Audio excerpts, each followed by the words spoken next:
très content d'être là, bien entendu, très content de vous voir si nombreux, et très heureux et très ému de présenter ce prix qui est assez particulier.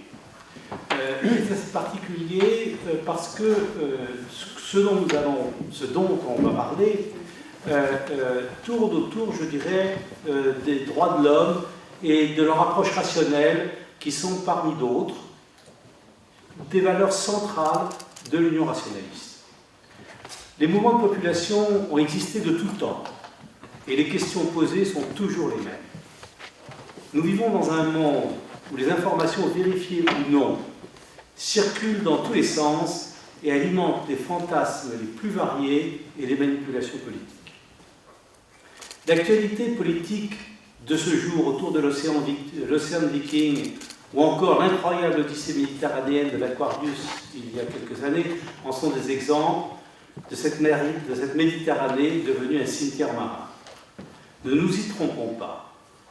Les évolutions climatiques, les guerres, les misères économiques vont contribuer évidemment à alimenter de manière naturelle, dirais-je, de manière attendue, les mouvements de population. Et je reprendrai ici juste un mot qui avait été dit par Cédric Héroux dans une de ses interviews. Je ne vois pas des migrants, je vois des gens. François Héran est un démographe, je vais dire démocrate, peut-être aussi, on ne sait jamais. En tout cas, est un démographe d'une grande culture et avec une très belle carrière académique. Mais au-delà de ça, il y a un engagement au travers d'une réflexion académique sur les questions de migration. L'étude rationnelle des phénomènes migratoires, les chiffres ramenés à la réalité, ramènent à la raison dans un contexte d'instrumentalisation politique globalement irrationnelle. Je dois dire que j'ai vu et appris les chiffres en lisant, juste pour cette très brève introduction, et je dois dire que j'ai été très impressionné par l'ampleur des discussions et les chiffres qui sont les chiffres réels. Cédric Héroux est un agriculteur qui est devenu emblématique de la solidarité avec les exilés bloqués à la frontière franco-italienne, et puis il est également, dont on va peut-être parler aujourd'hui, d'ailleurs je n'en sais rien, fondateur de la première communauté agricole Emmaüs dans la vallée de la Roya. Son arrestation en 2016 pour avoir aidé des migrants au passage de la frontière franco-italienne, qui a été qualifiée de délit de solidarité, je cite le terme d'aide qui se caractérise par l'aide à l'entrée et à la circulation d'étrangers en situation irrégulière. Le combat judiciaire de Cédric Héroux contre le délit de solidarité, pour le droit à exercer son devoir de citoyen, conduit le 6 juillet 2018 à la consécration du principe constitutionnel de fraternité et de la liberté d'aider autrui dans un but humanitaire. On voit là qu'un simple citoyen peut changer le cours de l'histoire et du droit. Donc maintenant, je laisse la parole à Édouard Brézin qui va nous présenter François Héran qui va être notre premier orateur, puis Michel Leduc présentera Cédric Héroux après l'intervention de François Héran.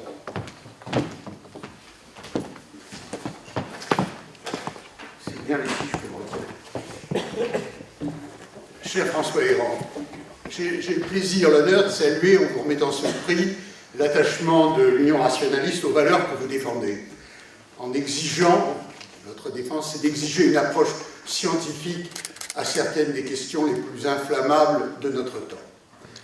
En lisant votre article du Monde du 10 novembre, titré, je ne sais pas si c'est la rédaction ou vous, « Le débat public est sans rapport avec la réalité », nous découvrons, à l'aide de quelques données incontournables que vous présentez, combien nous sommes ballottés par des discours politiques avides de saisir la moindre vérité alternative, comme on dit depuis M. Trump, pour y glisser un discours de haine et de xénophobie, et nous nous réjouissons de l'apport de votre science à ce débat. Permettez-moi d'abord de décrire sommairement votre parcours, que tout le monde ne connaît pas, jusqu'à ce que le Collège de France vous appelle, ici en 2017, pour y créer la chaire Migration et Société. À l'école de la rue d'Ulm, vous êtes d'abord philosophe, agrégé de philo, avant de vous engager dès votre DEA dans l'anthropologie sociale, à l'image peut-être, c'est une hypothèse, de vos grands anciens comme Foucault ou Bourdieu, qui avaient choisi eux aussi de se pencher sur l'organisation de notre société. Mais vous entrez très vite à l'INED, le célèbre Institut national d'études démographiques qu'avait créé Alfred Sohi, qui vous détache immédiatement comme chercheur à l'INSEE, l'Institut national des sciences économiques. C'est là sans doute que se forme, hypothèse de ma part, votre familiarité avec la science statistique qui a d'abord pour objet de qualifier dans la masse des données celles qui sont significatives. Vous revenez à l'INED en 1992 pour en prendre la direction pendant de longues années, et vous êtes ainsi un observateur privilégié des politiques publiques qui vont s'enchaîner au gré des vicissitudes politiques. Certes, nous ne possédons pas la formation qui nous permettrait d'accéder à vos travaux de chercheur, mais l'Union rationaliste a été très sensible aux ouvrages que vous avez écrits à l'intention du public, tels que « Avec l'immigration, mesurer, débattre », édition La Découverte 2017, et aussi la leçon inaugurale de votre chaire, ici en 2017, que je n'ai pas suivie, mais qu'on trouvait, j'espère qu'on la trouve encore, sur les réseaux, sur le site du collège, qui est absolument remarquable. La science que vous avez acquise n'est pas en elle-même une réponse aux questions de migration que nous nous posons, de même que les rapports du GIEC ne sont pas des programmes de politique publique. Mais nul ne peut parler de ces sujets sans référence aux réalités scientifiques qu'ils explorent et que vous avez contribué à établir dans le domaine des flux migratoires. Qu'est-ce qui fonde la différence entre eux et nous? Quelles sont les barrières que nous pouvons mettre à nos portes sans contrevenir à notre devise républicaine? Chacun d'entre nous s'interroge et les partis politiques, même les moins hostiles aux migrants, se déchirent à ce sujet. Mais nul n'a le droit d'ignorer la réalité sous-jacente au débat. L'universalité des droits humains et des valeurs laïques et républicaines auxquelles beaucoup d'entre nous, à l'UR, sont attachés, est aujourd'hui fortement débattue. Je continue pour ma part à m'y accrocher, tant les alternatives me paraissent glissantes ou même franchement verglacées. Quoi qu'il en soit, si la science n'a pas pour objet de se substituer à la démocratie pour décider, rien ne peut se faire en choisissant de l'ignorer. Les responsabilités que vous avez acceptées auprès du Musée national de l'immigration, par exemple, je crois que vous en présidez le conseil d'orientation, ou en dirigeant l'Institut Convergence Migration dans le cadre des investissements d'avenir, le retentissement de votre chaire au collège, qui est considérable, vous confère un rôle essentiel. Soyez certains que l'Union rationaliste soutient avec enthousiasme l'approche scientifique que vous y défendez. Merci.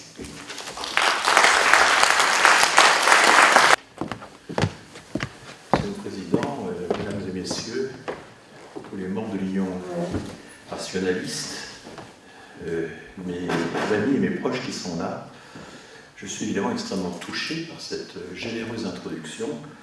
Et pour moi, ce prix totalement inattendu, je ne m'étais absolument pas attendu, c'est un triple honneur. D'abord, j'ai le sentiment de renouer un peu une petite série qui avait existé au Collège de France, de professeurs qui avaient été honorés par ce prix, des personnalités comme Fernand, Aguillon, Bouvresse, enfin, qui sont pour moi des très très grandes figures que j'ai toujours admirées. Évidemment, je suis également très honoré de recevoir ce prix en même temps que Cédric Héroux, j'ai le sentiment que cet attelage errant-héros n'a pas été seulement organisé pour des raisons d'homophonie ou d'assonance poétique, mais pour des raisons de fond. Mais évidemment, je sens qu'à côté de l'homme d'action, l'homme d'observation et de science ne se situe pas sur le même registre, et je suis vraiment très très honoré de recevoir ce prix en même temps que Cédric. Je reviendrai sur cette question. Voilà. Alors, dans mes fonctions, vous l'avez très bien dit, M. Brézin, on essaie de changer le regard, pas nécessairement de changer le monde, mais au moins déjà de changer le regard et peut-être de changer les comportements. Alors c'est un travail décisif, il faut sans cesse répéter les mêmes arguments, il faut pratiquer non seulement la répétition pédagogique, il faut braver aussi toutes sortes de vicissitudes. C'est un métier, on reçoit régulièrement des lettres de menaces de mort, par exemple. Vous voyez, ça fait partie du métier, ça vous endurcit quand même. Et enfin, c'est assez régulier. J'ai 2 piles de lettres dans mon bureau, les lettres de félicitations et les lettres de menaces. C'est ainsi depuis fort longtemps. Mon idée, c'était d'abord de me lancer dans des travaux qui soient comparatifs dans le temps et comparatifs dans l'espace. Parce qu'en réalité, les données sur le phénomène migratoire ont considérablement évolué depuis, je dirais, une vingtaine d'années, se sont considérablement améliorées, et de façon assez surprenante à la demande des politiques. Si vous prenez par exemple Eurostat, qui est l'Office européen des statistiques, c'est un office qui, légalement, par les directives qui ont été assumées par tous les États membres de l'Union européenne, doivent récolter régulièrement des données statistiques précises sur la demande d'asile, sur les décisions positives ou négatives qui sont prises à l'égard de la demande d'asile, etc. De même, enfin, on a toute une activité statistique considérable qui est désormais de plus en plus, alors je ne dirais pas unifiée, mais en tout cas harmonisée par au moins 3 organismes très solides. Il y a l'OCDE, qui fait un travail considérable dans le domaine des migrations, donc organisation intergouvernementale réunissant un peu tous les pays occidentaux. Il y a Eurostat que je viens de citer, puis aussi les Nations Unies, qui font une compilation de plus en plus précise de toutes les données migratoires à travers la planète. Et on a désormais, ce qu'on n'avait pas au début des années 70, on a désormais des bases de données par exemple bilatérales, combien de personnes vivent dans le pays X et vivent dans le pays Y, par exemple, des choses qu'on n'avait pas autrefois et qui permettent de solides comparaisons. Et quand on prend la peine aussi de respecter un certain nombre de règles scientifiques classiques, non pas impressionner le public à mon compte en ayant des chiffres absolus, mais essayer de comparer des proportions, des probabilités d'un pays à l'autre, par exemple, ou d'une époque à l'autre, eh bien effectivement, on peut montrer qu'un certain nombre de nos fantasmes doivent être complètement révisés. Alors j'en cite un que j'évoquais dans la tribune du Monde il y a quelques jours.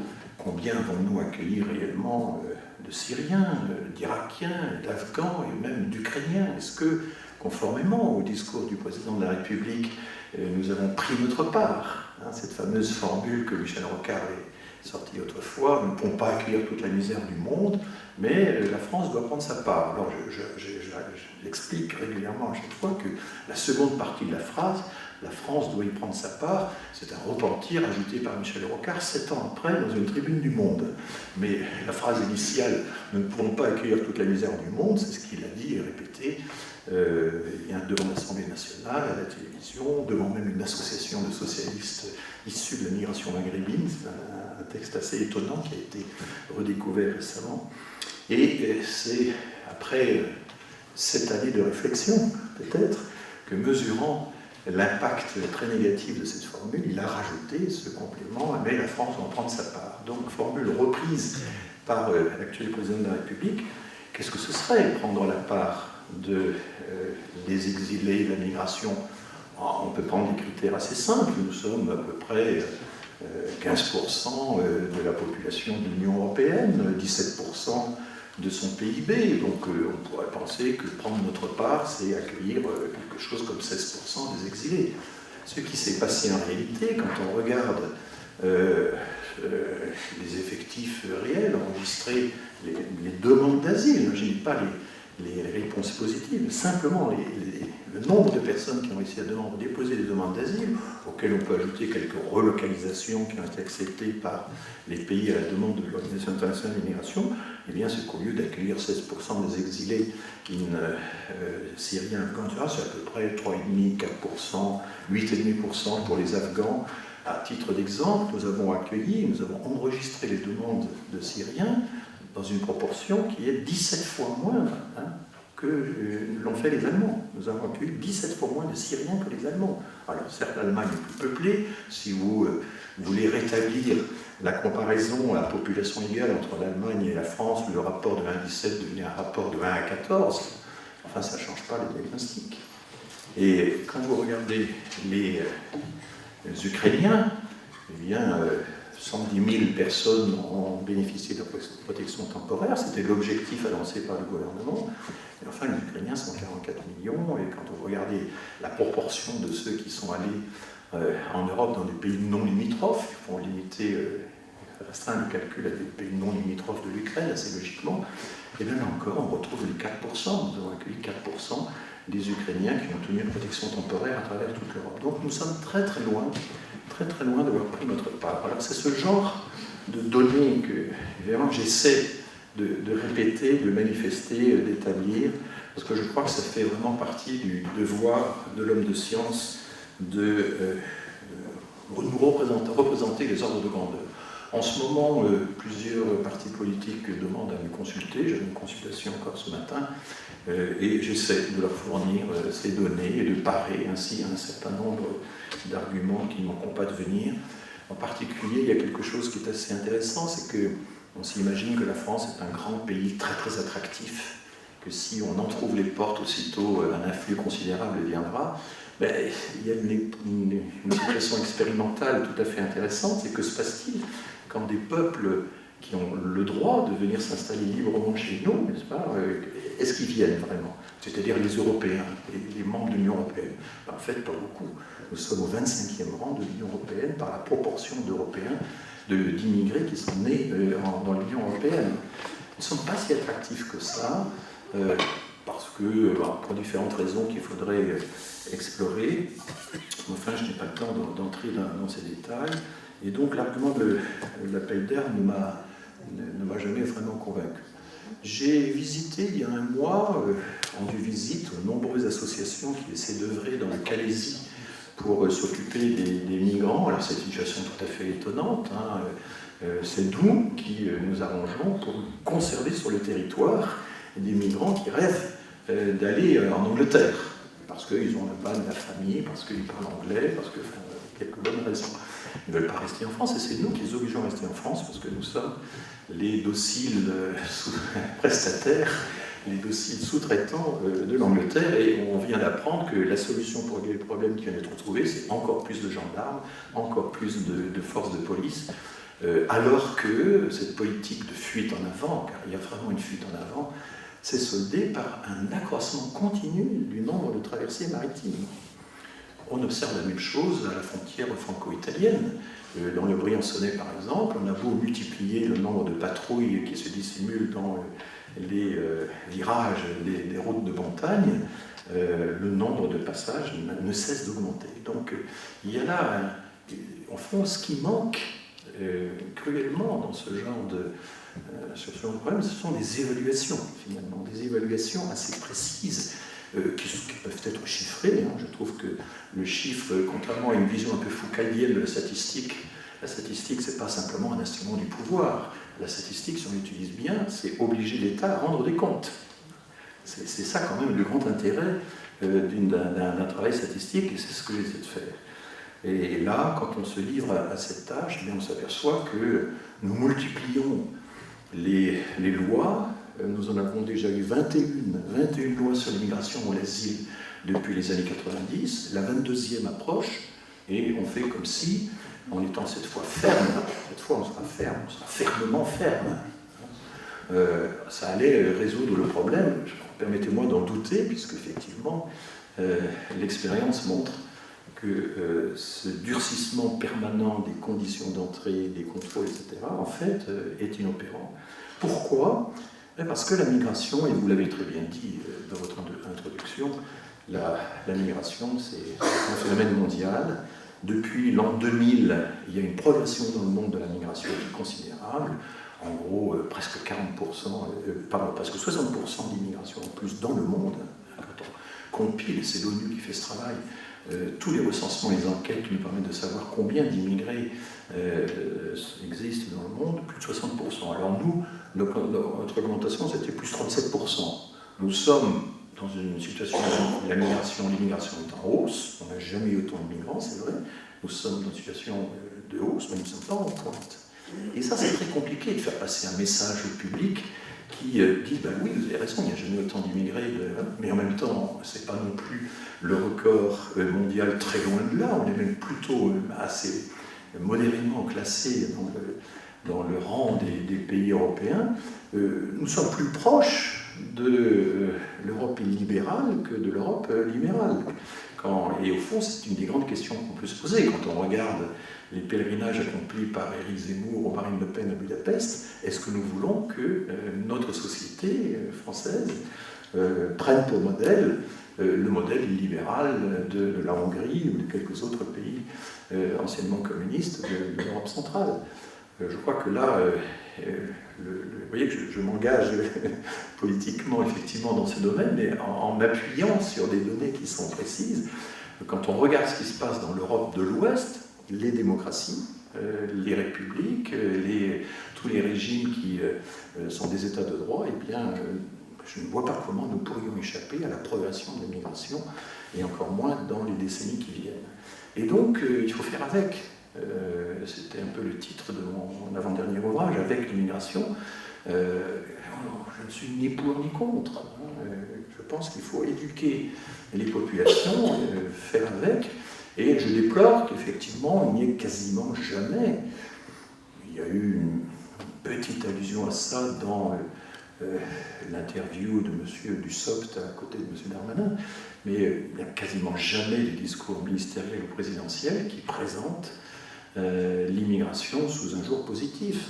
Les données de l'OCDE qui ont été publiées en novembre dernier, il y a eu un grand rapport pour montrer à quel point l'immigration était un acquis positif pour le budget public, pour une raison assez simple, c'est que la pyramide des âges d'immigration est très concentrée sur les âges actifs. Et donc, du coup, la proportion de cotisants, de consommateurs, de producteurs, etc., est plus importante proportionnellement que dans le reste de la population active, même si en moyenne, le montant de cotisation n'est pas aussi élevé. Par exemple, le montant des contributions fiscales directes ou indirectes.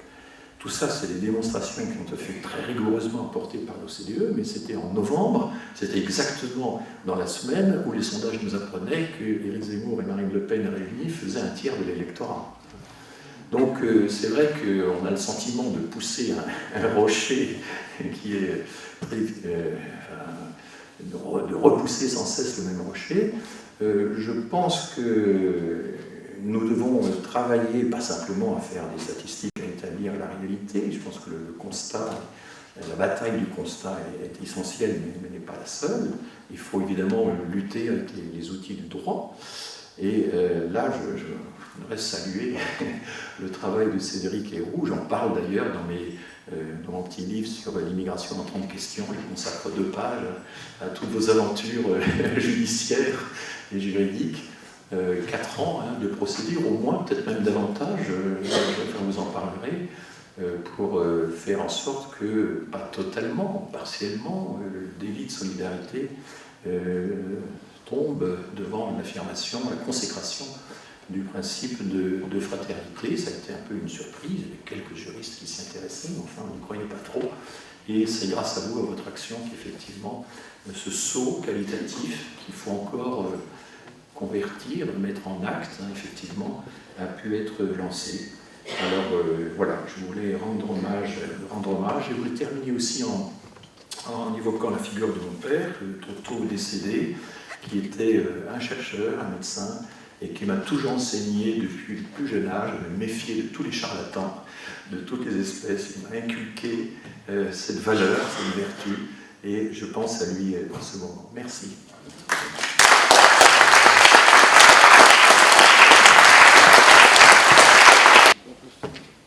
Bon, alors nous nous allons enchaîner avec la présentation que je vais vous faire de Cédric Hérault. Je suis Michel Leduc, je suis à l'Union rationaliste depuis au moins 6 ou 7 ans. Voilà. Je m'occupe, je suis dans le bureau et je m'occupe du site de l'Union rationaliste que vous pouvez consulter si vous êtes intéressé. Voilà. Donc, je voudrais dire un grand merci à Cédric Hérault d'être venu, parce que si j'ai bien compris, Cédric, on vous empêche de participer à la récolte des olives, et que c'est le grand moment dans votre ferme expérimentale et biologique et de Emmaüs Roja. Et j'ai un mot aussi pour m'excuser auprès de Marion, qui s'occupe avec vous de ce site, de cette exploitation, parce qu'elle voulait venir, mais elle a été obligée de rester, je crois, pour la récolte des olives. Et donc je la remercie, et je pense qu'elle pourra voir votre présentation en différé, parce que elle m'a beaucoup aidée pour la préparation de votre voyage ici. Donc je suis un peu émue et un peu honorée en même temps de vous accueillir ici. Voilà. Donc, quand l'UR a choisi ce tandem, Hérault-Errand, Errand-Hérault, comme l'a dit Antoine Triller, notre président, on a essayé d'associer la pensée et l'action. Hein. Donc, selon les mots qui étaient les mots de Paul Langevin au titre des droits de l'homme. Et je voudrais revenir sur ce qu'ont dit les précédents orateurs, les valeurs qui sont défendues par ce prix et par vous sont vraiment des valeurs qui sont fondamentales pour l'Union rationaliste. On a beaucoup parlé de l'humanisme, on a beaucoup parlé des droits de l'homme, et c'est évidemment la raison numéro 1 pour laquelle les 2 lauréats ont été choisis. Mais il y a aussi d'autres valeurs qui n'ont peut-être pas été assez mentionnées jusqu'à maintenant. Il y a la valeur de liberté. C'est aussi au titre de la liberté à laquelle l'Union rationaliste est très attachée, que vous avez été choisis l'un et l'autre. En particulier vous, Cédric, puisque tout de même, il faut rappeler à ceux qui ne l'ont pas vu qu'un film a été tourné sur toute votre activité qui s'appelle Libre. L-I-B-R-E, qui est évidemment l'anagramme du nom du village où vous habitez, mais qui est, je pense, pas choisi tout à fait par hasard. Hein. C'est un film de Michel Tesca, donc je ne sais pas s'il est là, le cinéaste. Oui, il est là, merci, formidable. On aimerait bien le voir, ce film. Il a été présenté à Cannes en 2018 au festival, c'était assez inattendu, mais bon, il a eu un énorme retentissement. Je crois que vous avez eu une standing ovation, comme on dit, pas en français, et donc il a permis que votre activité soit médiatisée dans le monde entier. D'ailleurs, on n'a pas attendu le film pour que votre action de médiatisation, sur laquelle vous avez toujours beaucoup insisté, en pensant que c'était très important depuis le début, ce film donc a joué un rôle, mais il y a eu avant des échos dans la presse américaine. Le New York Times a fait des articles dès 2015-2016, et puis le Guardian, etc. Bon. Donc ça, c'est la deuxième valeur sur laquelle je pense vous avez joué et qui tient au cœur de l'Union rationaliste. La troisième, bon, elle a été mentionnée par les autres orateurs, mais il y a aussi le fait que vous êtes toujours opposé au racisme, et que ça, c'est quand même quelque chose d'extraordinairement important, et vous avez souvent prononcé le mot racisme d'État, hein, et le racisme, vous le décrivez tout au long de votre livre, que je vous recommande, d'ailleurs que j'ai acheté, qui s'appelle « Change ton monde ». Il faudra que vous nous disiez pourquoi vous l'avez appelé « Ton monde » et pas « Change le monde ». Ça aurait pu être « Change le monde ». Mais c'est « Change ton monde ». Donc le racisme, on le voit tout au long de ces pages, et on voit le racisme, bien sûr, des gendarmes, on voit le racisme de la police, on voit le racisme des juges, de certains, pas tous, hein, il y a aussi des gentils gendarmes, il y a des gentils politiciens aussi, mais bref, le racisme, il se propage jusque dans la population. Et on voit le racisme des voisins, on voit le racisme de nos concitoyens, et tout ça est quand même pas toujours très rassurant. Voilà. Alors, je devrais raconter un peu votre parcours, mais ça serait un peu long et compliqué, je pense que vous nous en parlerez beaucoup. Je préfère lire juste un petit passage de la préface de ce livre admirable, facile à lire, publié aux éditions LLL, c'est Les liens qui libèrent. Et il y a une magnifique préface de Leclésio, et je préfère lire juste un petit passage de cette préface parce qu'elle dit un peu tout. Le récit de Cédric Héroux est passionnant parce qu'il n'est pas seulement un récit, il est au plus près de sa vie. Mener une action pour secourir les migrants clandestins, c'est s'exposer à la vindicte de l'État tout-puissant qui dispose de l'autorité, de la force exécutoire, de l'appui de la majorité et même de l'opinion, souvent, trop souvent, versatile et manipulée par les politiques. Cela signifie être harcelé, arrêté sans motif, menotté comme un délinquant, les mains derrière le dos, bousculé, malmené verbalement, injurié, il a pu dire, enfermé dans ces locaux, honte de la démocratie française que sont les cellules de garde à vue, avec promiscuité, saleté, lumière électrique jour et nuit, comme un acte de torture. Cela signifie être traîné en justice, mis en accusation par des procureurs malveillants et dédaigneux pour des motifs mensongers, appuyés par de faux témoignages. On vous a accusé de pédophilie, de trafic de faux papiers, de raquettes, d'outrage à agents et même d'être un passeur. Cela signifie être sous la menace de représailles, être accusé d'être un passeur, oui, et un proxénète et un traître à la nation. Alors pour accepter tout cela, il faut être plus que courageux, il faut faire preuve d'obstination, d'inflexibilité. Et il faut savoir, à l'occasion, se montrer humoriste. Et ça m'a bien amusé lorsqu'on lui demande en public, lors d'une rencontre à Saint-Malo, pourquoi il s'est lancé dans cette aventure. Cédric Héroux répond simplement « Si je ne l'avais pas fait, ma mère m'aurait disputé. » Voilà. Alors, donc, ce parcours, bon, il a été très médiatisé, vous en avez certainement entendu parler. Il y a eu beaucoup de combats qui ont été remportés, beaucoup de condamnations qui ont été annulées en appel. Et le très grand succès dont a parlé François Héran, c'est celui qu'il a obtenu le 6 juillet 2018.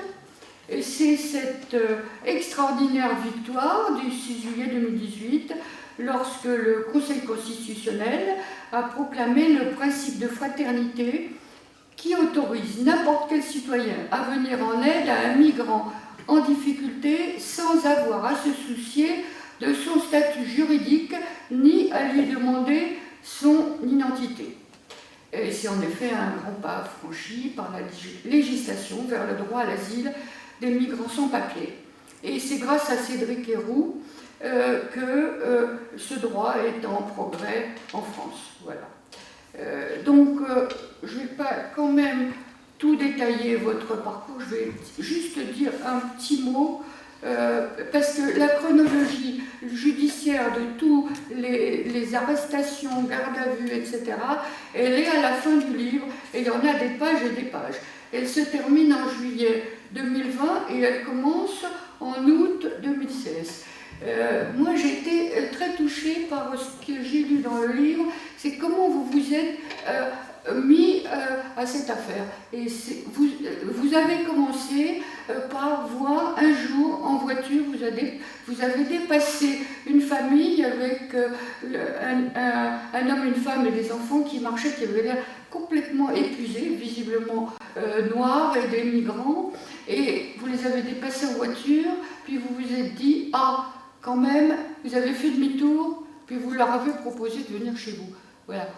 Dans votre ferme, vous cultiviez des oliviers, et puis avec un élevage de poules.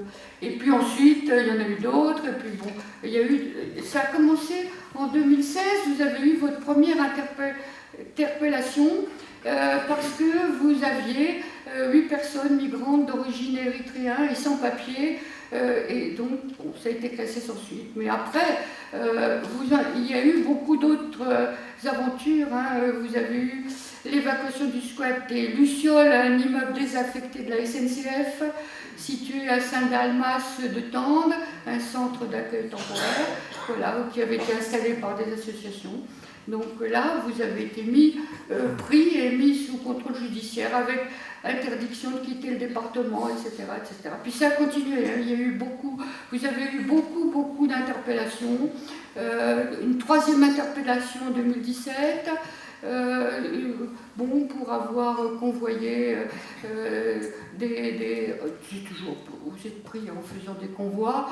Vous avez, en février 2017, vous avez été condamné à une amende de 3 000 € par le tribunal correctionnel de Nice dans l'affaire des Lucioles pour aide à l'entrée à la circulation et au séjour irrégulier d'un étranger en France. Le parquet a fait appel. Bon, il y a eu beaucoup d'aventures comme ça. Je crois qu'une année, vous avez fait 6 gardes à vue. Hein, et plusieurs fois, plusieurs jours, sans pouvoir sortir. Vous avez été condamné plusieurs fois à ne pas quitter le territoire. Et bon, votre maison a été surveillée en permanence par des gendarmes qui n'avaient pas le droit de le faire. Bon, vous avez été interpellé en gare de Cannes avec 156 demandeurs d'asile qui se rendaient à Marseille, ça c'était en 2017. Vous avez été mis en examen à Grasse pour aide à l'entrée à la circulation d'étrangers en situation irrégulière, etc., placé sous contrôle judiciaire. Bon, c'est sans fin, hein, jusque en 2017. Vous avez eu encore pas mal d'aventures, jusqu'en 2018, le Conseil constitutionnel, donc il y a eu cette étape très importante qui a consacré le principe de fraternité. Mais vous avez eu encore pas mal d'ennuis après ça. Vous avez été inculpé et puis finalement relaxé par la Cour d'appel de Lyon, mais qui tenait quand même beaucoup à vous inculper malgré tout. Et puis, donc je vois que ce livre s'arrête en 2020, mais je vois que tout n'a pas été fini en 2020. Ce n'est qu'en mai 2021, l'année dernière, que vous avez obtenu la relaxe définitive pour vos activités. Bon, voilà, vous nous en direz peut-être plus sur tout ça. Je vais vous laisser la parole. Ce que je pense qu'on aimerait savoir, moi j'aimerais savoir si vous avez gardé des contacts avec les migrants qui sont passés par chez vous. Vous allez me dire que c'est impossible, parce que si j'ai bien compris, il en est passé des milliers. Votre avocat, quand vous avez eu votre procès, a dit que par jour, parfois, il en arrivait 400. Je pense qu'il a un peu exagéré, mais enfin, ça fait quand même certainement des milliers de migrants. Et puis, bon, ceux qui sont passés, qu'est-ce qu'ils sont devenus? Est-ce qu'ils ont trouvé du travail? Je crois que c'est aussi avec cette préoccupation en tête que vous aviez, qu'il ne suffit pas de les aider à rentrer et à passer en France. Ensuite, il faut voir ce qu'ils deviennent, et ils ont tellement de problèmes psychologiques, et d'une part, parce que la plupart ont eu des parcours tellement atroces qu'ils sont un peu détruits dans leur tête, mais aussi parce que la demande du droit d'asile prend du temps, le temps qu'ils trouvent du travail, ils en trouvent ou ils n'en trouvent pas. Et donc vous êtes préoccupé aussi de leur donner, au moins à certains d'entre eux, du travail en créant comment ça s'appelle? C'est pas une association, cette fondation, je ne sais pas si c'est une fondation, Emmaüs Roya. En tout cas, c'est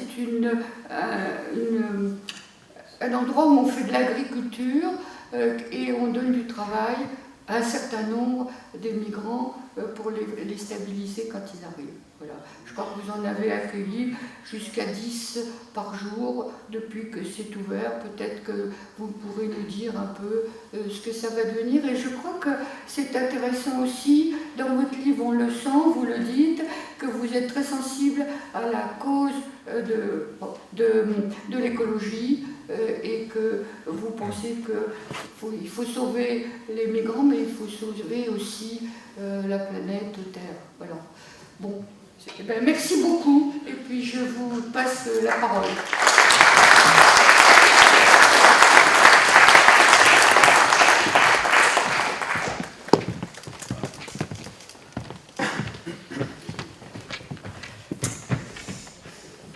Comme dirait l'abbé Pierre, bonsoir. En fait, on va me remettre une médaille parce que j'ai partagé mon goûter. Comme on a voulu me mettre en prison parce que j'avais partagé mon goûter. C'est étrange quand même, je trouve. Ben, moi, j'ai quitté l'école assez tôt. J'ai commencé à 16 ans à travailler. Et c'est vrai que quand j'étais à l'école, on m'apprenait ça en fait. On m'apprenait à partager le goûter, à ne pas frapper son voisin parce qu'il était noir ou frapper sa voisine parce que c'était une femme. Mais j'ai l'impression qu'on a une société qui a évolué depuis. Et des fois, je me trouve un peu coincé dans la Roya. Et c'est vrai que non, j'ai du mal à venir à Paris, j'ai du mal à venir, même à écouter la radio. J'ai beaucoup de mal à écouter la radio. Et j'ai jamais entendu et vu autant de racisme depuis que j'allume la télé ou Twitter ou que j'entends notre cher ministre de l'Intérieur, M. Darmanin. Et j'entends beaucoup plus de racisme que ou de sexisme même que dans la banlieue dans laquelle je suis né, une banlieue qui s'appelle l'Ariane, un quartier de Nice. Et vous savez, quand j'ai décidé d'ouvrir ma porte, en fait, au début, je l'ai fait on a parlé tout à l'heure de liberté, mais je crois que cette notion de liberté, en fait, elle n'était pas une liberté partagée avec les autres, elle était en fait de retrouver ma propre liberté. J'avais l'impression, en fait, de m'emprisonner dans ma propre lâcheté, en me disant, j'ai envie de rester dans mon confort, j'ai pas envie d'ouvrir ma porte pour pas avoir d'emmerde. Et je me dis, bon, ben, loin de moi un peu toute cette histoire un peu, parce qu'en fait c'est le monde qui venait à moi, en fait, à nous, dans la veille de la Roya, hein. On n'avait rien demandé. Hein. Moi je suis allé dans la Roya parce que j'avais envie de fuir un peu le monde que je trouvais un peu fou, et surtout Nice, qui est une ville un peu folle, enfin tenue par des fous en tout cas. Et je suis allé dans la Roya pour un peu me dégager du monde, parce que j'avais 18-19 ans, je me sentais pas bien dans ce monde-là. Et j'ai retrouvé un confort, en fait, un confort intellectuel, me rapprocher de la nature, des trucs simples, de gosse en fait. Hein. Et d'un coup, en fait, le monde est venu à nous, et on a vu l'Érythrée arriver, on a vu le Soudan, on a vu en fait tout ce qu'on entend à la télé, à la radio, dans des émissions, dans des documentaires, et là pour de vrai. Et c'est vrai que je parlais beaucoup de racisme d'État dans le livre, mais c'est ce qu'on a vécu. Un racisme même systémique, pas forcément étatique, mais en tout cas systémique, qui fait partie d'un système. Et j'ai fait comme tout le monde, au début j'ai pas eu envie d'ouvrir ma porte, j'ai pas eu envie de me mêler à tout ça par lâcheté. Et je me suis retrouvé conforté par ma faiblesse. Là, je parlais de la notion de liberté en fait, et je sentais qu'elle partait, qu'elle s'envolait en fait, et qu'elle m'abandonnait. Et parce que tous les discours que je tenais dans les bars le soir avec les potes et tout, un peu ces discours de gauche, les discours qu'on a ici aussi ce soir, et s'envoler parce que par le manque en fait de concrétisation. En fait, c'est pour ça que le livre s'échange ton monde en fait, c'est regarde un peu comment tu vis avant de critiquer celui de l'autre, le monde un peu plus grand en fait. C'est ma mère qui me disait ça quand j'étais en colère adolescent, que je disais ce monde est pourri, etc. Elle me dit mais regarde un peu toi, change ton monde, on verra le reste. Et je crois qu'on doit un peu se regarder un peu dans la glace tous, hein, ici ce soir, un peu ailleurs aussi. Et c'est ce que j'ai fait, du coup ça m'a un peu coupé dans ma liberté, et j'ai compris une chose, en fait j'ai compris la devise nationale française, en fait, liberté, égalité, fraternité. Et c'est qu'il ne pouvait pas y avoir de liberté quand elle n'était pas partagée de façon équitable, au niveau de l'égalité, et de façon fraternelle. Et je crois que cette devise est quand même assez bien faite, et je crois que c'est grâce au ministère public que j'ai compris, c'est grâce à la justice que j'ai comprise, et pourquoi je me battais. C'est vrai que je trouvais ça assez absurde, en fait, C'est question de rentrer dans un tribunal et de voir ce truc sur le fronton liberté, égalité, fraternité, et être jugé en fait pour avoir été fraternel. C'est pour ça d'où est venue la QPC, la question prioritaire de constitutionnalité, qui a rendu anticonstitutionnelle ce loi. Moi, je suis très content parce que anticonstitutionnel, quand j'étais gamin, mon frère me disait que c'était le plus grand mot en fait en France, et j'ai réussi à l'utiliser, donc j'ai gagné mon pari avec mon frère quand j'avais 8 ans. Et en fait, depuis, c'est vrai que là, sur les SON Viking, là, dernièrement, là, sur l'actualité, ça fait un pataquès, je ne sais pas combien de millions d'euros en fait, ça a créé cette actualité. Donc combien de magazines se sont vendus, combien d'heures d'antenne, combien de pubs entre 2 articles se sont vendus grâce à la SON Viking. Il y a 280 personnes, 250 personnes grosso merdo. Juste rappeler en fait que 250 personnes, c'est le nombre de personnes qui passent clandestinement à la frontière en France tous les jours. Voilà, clairement. Et on ne fait pas de pataquès, comme on l'a sur le SON Viking. En fait, tout ça pour sortir, en fait, Enfin, moi, c'est le manque de pragmatisme, en fait, qui m'a mis la puce à l'oreille, qui m'a dit, mais qu'est-ce qui se passe? C'est pour ça que, au départ, quand j'ai aidé cette façon humanitaire, c'est vrai que j'ai vu cette famille en bord de route, la nuit, etc. Et après, je suis sorti du cadre humanitaire, parce que j'avais pas envie de faire ça toute ma vie non plus. Et je me suis dit, il faut aller dans le cadre politique. Et le cadre politique, en fait, c'est de faire cesser le cadre humanitaire. En fait, pour moi, la politique, c'est ça. C'est quand on trouve quelque chose qui n'est pas normal, on agit sur un point de vue humanitaire, on est sur le terrain, etc. Et après, on agit d'un point de vue politique pour changer, en fait, pour arrêter notre action humanitaire. C'est pour ça qu'on s'est saisi, en fait, des armes, en fait, des personnes qui nous pourchassaient, quoi. Hein. Donc, c'était leurs armes, c'était quoi? C'était la médiatisation, c'était la justice. Et on a utilisé en fait leur arme pour arriver à nos fins, et on a réussi à faire changer le texte de loi qui n'est pas parfait, mais en tout cas qui a le mérite d'exister. Parce qu'il faut comprendre en fait avec les textes de loi, c'est que c'est pas forcément la loi qui est mal faite, c'est l'interprétation de la loi qui est mal faite. Parce que le délit de solidarité, ça n'a jamais existé. Et il était abrogé il y a longtemps, il n'y a pas eu besoin de mettre la fraternité à valeur constitutionnelle. On ne pouvait pas en fait poursuivre les gens s'il n'y avait pas de contrepartie directe ou indirecte. Moi, ils ont trouvé une contrepartie indirecte, ce qui était le militantisme. Quand le proc a dit ça, je n'ai pas compris moi. Donc du coup, je peux être condamné parce que je suis militant. Ok, bon, militant c'est un gros mot, hein, je vous le dis. Et en fait, ce qui est étonnant, c'est qu'en fait, dans une démocratie, il y a du pouvoir et un contre-pouvoir. En fait, la démocratie, c'est ça. En fait, c'est d'accepter un contre-pouvoir, une dissidence, etc., et que le pouvoir contre-pouvoir travaillent ensemble, puissent discuter, etc., voire en harmonie. En fait, la démocratie, c'est ça. Et là, on nous explique en fait dans un tribunal qu'on peut être condamné parce qu'on est un dissident politique et parce que la contrepartie est militante. Et je crois que c'est inquiétant pour la démocratie. C'est quelque chose en droit qui ne tient absolument pas la route. En cassation, il serait vraiment cassé la gueule là-dessus. Je crois que c'est quand même assez important. Parce que ce qui a dérangé, quand j'ai compris ça, en fait, qu'on me dit ça, ce que je comprends, c'est que ce qui a dérangé le ministère public, c'est pas le fait en fait, d'accueillir des gens en migration, parce que clairement ils s'en foutent, même ça leur arrange bien, on le voit au Briançonnais, hein, c'est qu'ils laissent le refuge solidaire, héberger, etc. Ils laissent même les gens tranquilles dans le refuge, parce que ça arrange tout le monde. Ce qui a dérangé, en fait, c'est le côté médiatique, c'est le côté en fait, d'incriminer et de critiquer. Et mon avocat, Ziaoumi, qui est un avocat en droit des étrangers, a fait condamner le préfet au tribunal administratif plus de 400 fois en moins de 2 ans pour entrave grave et manifeste à la demande d'asile ou la non prise en charge de mineurs isolés et d'avoir convoyé des gamins illégalement de France en Italie.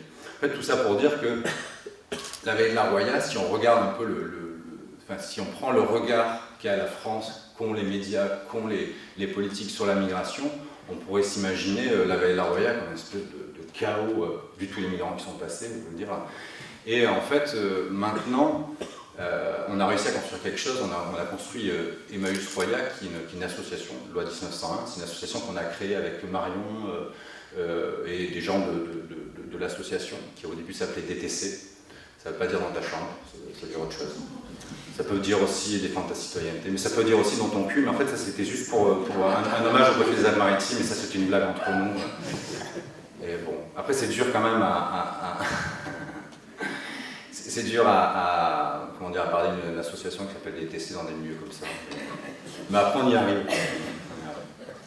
Et, enfin bref. Et du coup, cette association DTC est devenue Emmaüs Roya. Et en fait, ce qui s'est passé, c'est que je me suis dépossédé. Je me suis dépossédé, c'est que l'exploitation agricole que j'avais depuis 2002, enfin que je travaille dessus depuis 2002, je suis agriculteur déclaré depuis 2006, je me suis dit, tiens, autant la partager, autant faire terre commune. Je place, en fait, parce que je suis en train de sortir un bouquin, je vais sortir un bouquin en janvier qui s'appelle La Terre commune. Bon, je vous le dis comme ça, c'est une pub. Et du coup, on se dit, tiens, pourquoi pas se servir de cette exploitation agricole et de vivre ensemble. C'est assez utopique quand même, voire naïf, voire de gauche. Pas mal de gauche, naïf, très naïf. Parce que concrètement, déjà vivre de l'agriculture dans les Alpes-Maritimes, c'est mission impossible. Parce que les agriculteurs, on n'en veut pas dans les Alpes-Maritimes, on veut du tourisme. Voilà. Ou alors de l'agriculture touristique. Donc pas d'agriculture, du tourisme. Après, vivre dans les Alpes-Maritimes, dans un paysage aussi pentu, c'est très abrupt en fait, et c'est quand même assez compliqué. Faire du social dans les Alpes-Maritimes, c'est très compliqué, et tout ça sur 5 hectares, c'est très compliqué. Et on y arrive. Et mine de rien, on arrive. Et donc c'est clair que c'est dans la précarité, c'est que les compagnes et compagnons, les gens qu'on accueille de façon inconditionnelle, donc inconditionnelle, ça veut dire des Français, des hommes, des femmes, des familles, des gens avec ou sans papier, et on arrive à vivre sur 5 hectares à 15 personnes et de façon plutôt sympathique. Et que, enfin, grâce à tout ça, à toute cette histoire, en fait, hein, toutes ces menaces de prison, ces gardes à vue, etc., d'avoir gardé un peu, j'allais dire la tête haute, je ne sais pas si c'est ça, mais en tout cas d'avoir fait le bélier, d'être resté, comment dire, un peu droit dans ses bottes peut-être, on a réussi à monter cette petite structure qui n'est pas grand-chose, hein, c'est juste 15 personnes qui sont hébergées de façon inconditionnelle, comme je disais tout à l'heure, et à moyen terme et long terme. Ça donne peut-être une petite solution en fait, dans une petite vallée, mais je pense que le ministère de l'Intérieur devrait un peu s'inspirer de ces petites solutions. Parce que je ne vois pas, de façon pragmatique, hein, je ne vois pas où on peut aller en fait, avec cette maltraitance qu'on voit et que les gens subissent à Calais. La maltraitance qu'on voit à Paris, parce que Paris vous êtes habitués, mais c'est une ville de dingue, hein, vraiment, c'est assez troublant. C'est vrai qu'on s'y habitue assez rapidement, mais les contrastes de richesse, et c'est dingue. Je trouve ça assez dingue. Je crois que c'est la ville avec le plus de contrastes, et peut-être se remettre en question aussi de l'habitude en fait qu'on a tous les jours à s'habituer à ça. Et l'abbé Pierre le disait, hein, de ne jamais s'habituer en fait à ces choses-là et se remettre en question pour pas l'accepter, quoi, tout simplement. Donc je suis allé dans tous les sens comme d'habitude. Mais en tout cas, merci de votre écoute. Et si vous avez des questions... Ah oui, il y avait une question tout à l'heure, c'était est-ce que je suis en contact avec les gens qui passent à la maison, tout ça. Certaines personnes, oui, d'autres non. Après, c'est plus les bénévoles qui sont du même âge qui gardent des contacts avec les gens qui sont passés à la maison. Donc voilà.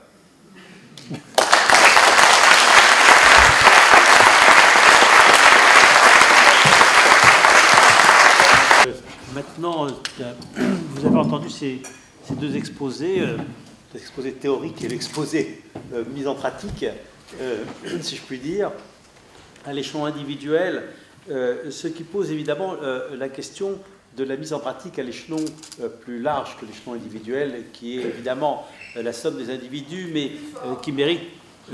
ah pardon, là comme ça marche, mais qui mérite évidemment une réflexion assez profonde. En tout cas, maintenant, vous pouvez poser des questions, enfin c'est ouvert aux questions. Quand vous posez une question, exprimez à quel orateur vous posez la question. Ça simplifie un petit peu l'ordre des réponses. Voilà, vous pouvez vous présenter si vous le désirez, ou ne pas vous présenter si vous n'en avez pas envie.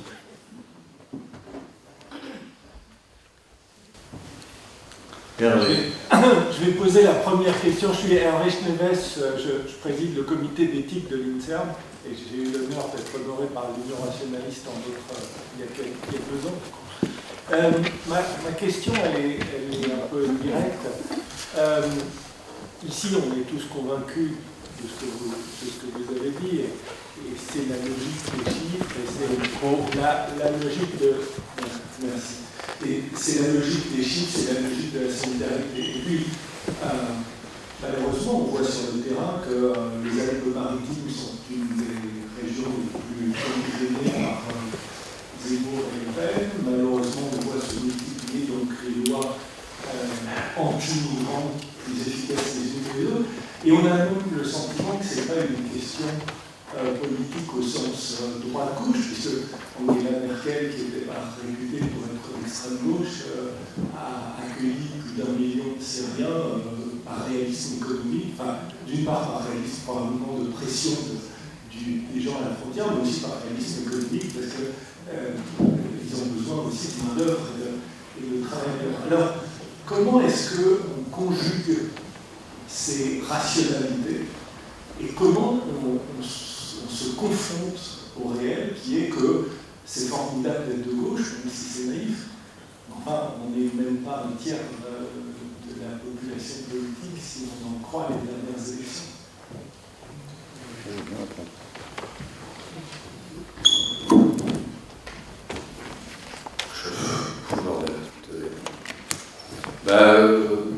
Enfin, ce qu'on fait, on ne fait pas pour le regard des gens, il me semble. C'est la différence entre la charité et la solidarité. C'est que moi, je ne fais pas ça pour être bien vu par le bon Dieu ou par le voisin.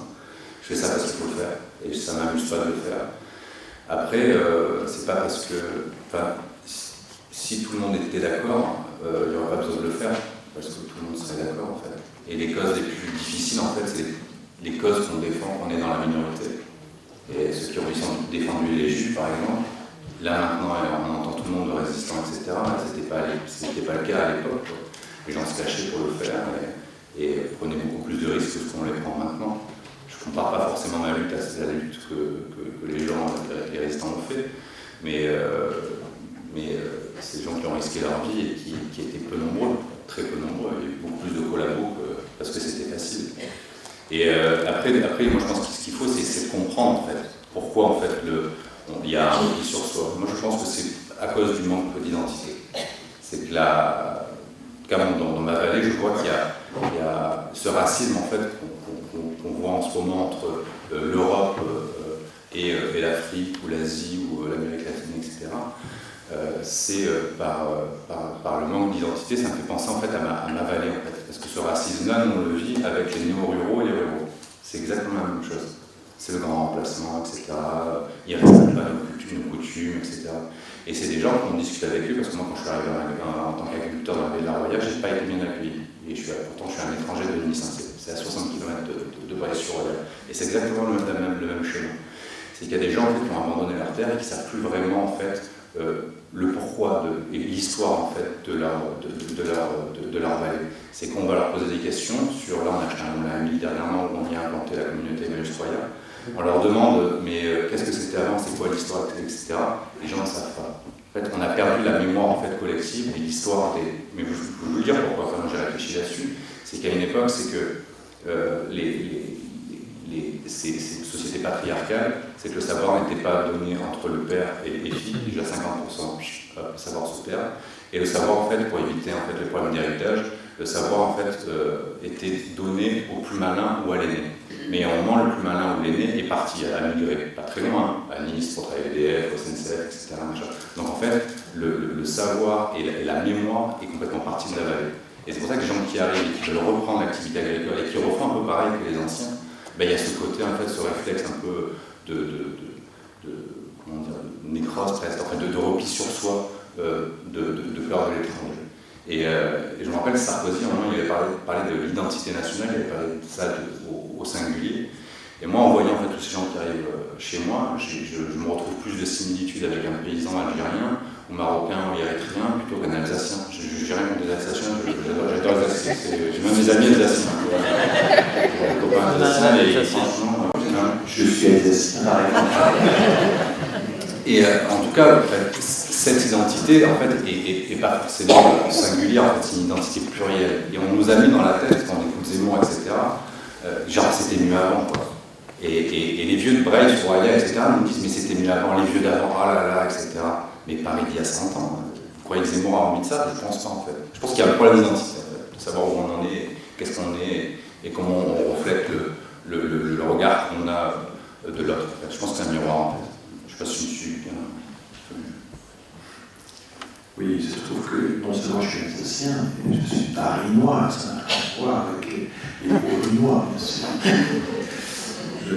Alors, pour répondre sur un autre registre, vous avez évoqué Angela Merkel. Il se trouve que j'ai écrit un article sur Angela Merkel pour la revue AOC, Analyse Opinion Critique. Je vous y renvoie.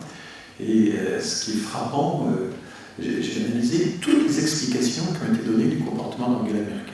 Il y a absolument toutes les rationalités possibles qui ont été évoquées.